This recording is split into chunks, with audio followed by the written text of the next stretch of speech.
Good morning everyone. Myself Amrita Ennar, your chemistry lecturer. Today in this video, we are going to study a systematic semi-micro qualitative analysis of mixture containing two simple salt.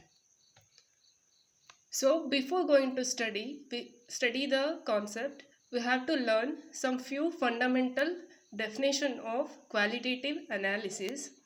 So qualitative analysis means it is a systematic analysis of chemical substance used to find out what they are made of.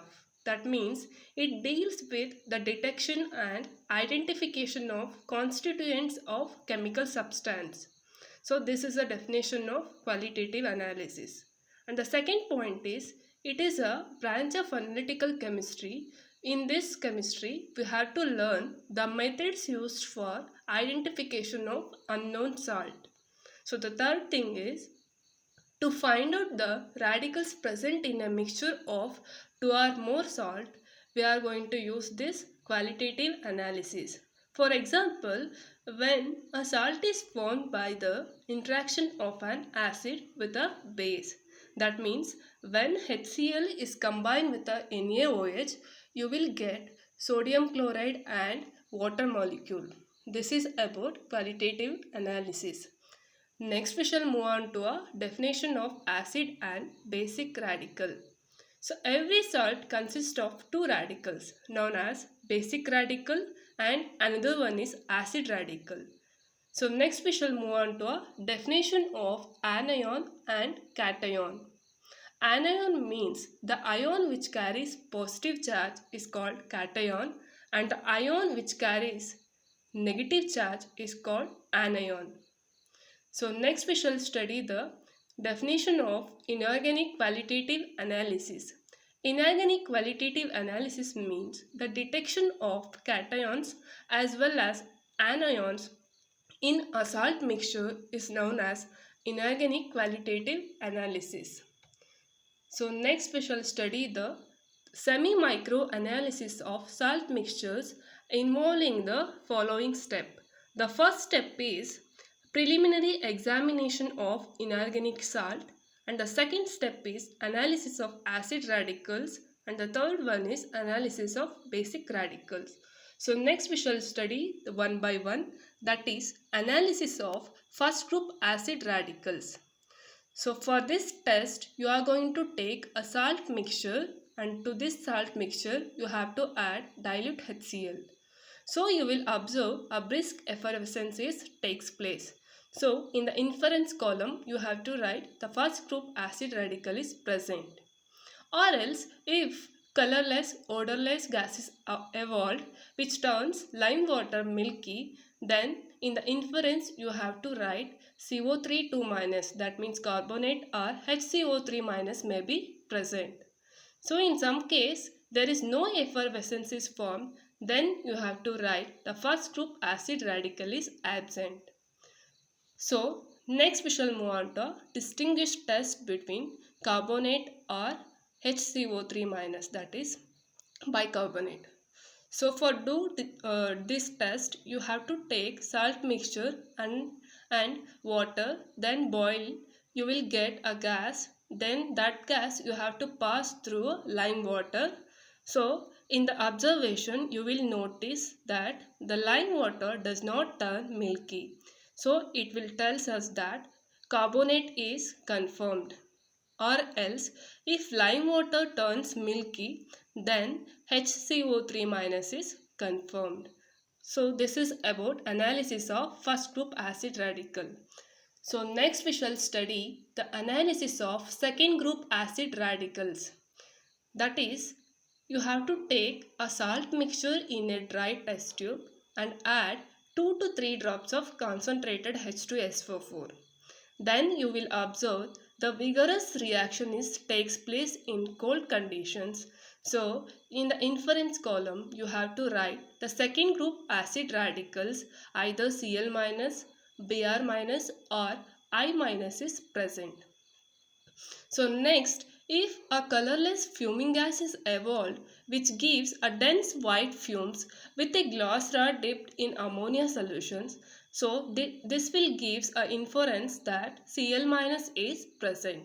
In some case, it may be turns a reddish brown fumes of bromine are evolved and the solution turns brown, then it will indicate that Br minus is present.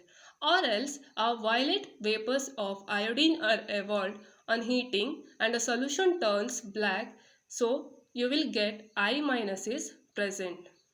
So in the last, if there is no vigorous reaction is takes place in cold conditions, so this will gives a second group acid radicals, either Cl minus, Br minus or I minus is absent, but we have to test for NO3 minus. That means there is a chance of NO3 minus is present in the solution. So next we shall study the test for NO3 minus ion. So for doing this test, you have to take a salt mixture in a dry test tube and add a piece of copper plus concentrated H2SO4. Then you will heat the mixture. So you will observe the reddish brown fumes of NO3 minus are evolved and the solution turns bluish green. So it will give the inference that second group acid radical NO3 minus is present. So next we shall study the confirmatory test for Cl minus, Br minus or I minus by using AgNO3 test. So in order to do this test, you have to take a dissolved salt mixture in a dilute HCl. To this clear solution, so obtained, add AgNO3 solution. So after adding AgNO3 solution, you will observe in case a white PPT of silver chloride is formed, which is readily soluble in NH4OH, that is ammonium hydroxide, in the inference you have to write Cl minus is confirmed. Or else a pale yellow PPT of AgBr is formed, which is sparingly soluble in NH4OH, then in the inference you have to write Br minus is confirmed. Or else a yellow PPT of silver iodide is formed, which is insoluble in ammonium hydroxide. This will inference us that I minus is confirmed. So this is about confirmatory test for Cl minus, Br minus, I minus. Next, we shall study the confirmatory test for Cl minus by using chromyl chloride test. So for this test, you have to take a salt mixture in a dry test tube and add K2Cr2O7 crystals and add concentrated H2SO4 and heat. You will get orange-red vapors of chromyl chloride is formed. This will inference us that Cl minus is confirmed. Or the liberated orange-red vapors are passed through dilute NaOH solution in an absorption pipette. In that case also you will observe yellow solution. So this will inference as that Cl minus is confirmed. Or else the above solution is treated with acetic acid and less lead acetate, then shake well, you will get bright yellow solution. So in this test also you will inference as that Cl minus is confirmed. So this is about a confirmatory test for Cl minus by using chromyl chloride test. If it is clear, next we shall study the confirmatory test for Br minus by using brown globule test.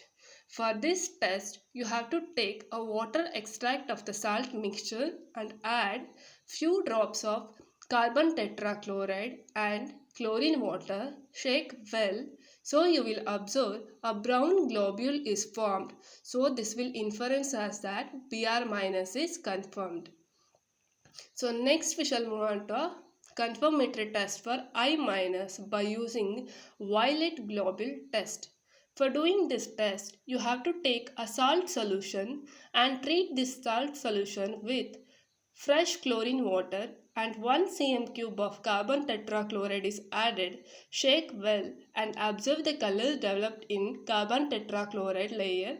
So this will observe that violet color is formed, and the inference you have to write I minus is confirmed. So this is all about a confirmatory test for Cl minus, Br minus and I minus. Next we shall study the confirmatory test for NO3 minus ion. For this test we have to determine NO3 minus ion by using Brown ring test. So in the brown ring test, what happens means take a salt solution. To this salt solution, you have to add a freshly prepared saturated ferrous ammonium sulfate solution. If a precipitate is formed, then the centrifuge and take supernatant solution. To this solution, add again the concentrated sulfuric acid along the sides of the test tube. Then automatically you will observe the brown ring appears at the junction of two layers. Then you will notice that NO3 minus is confirmed. So in the inference column you have to write NO3 minus is confirmed. So this is about confirmatory test for NO3 minus ion.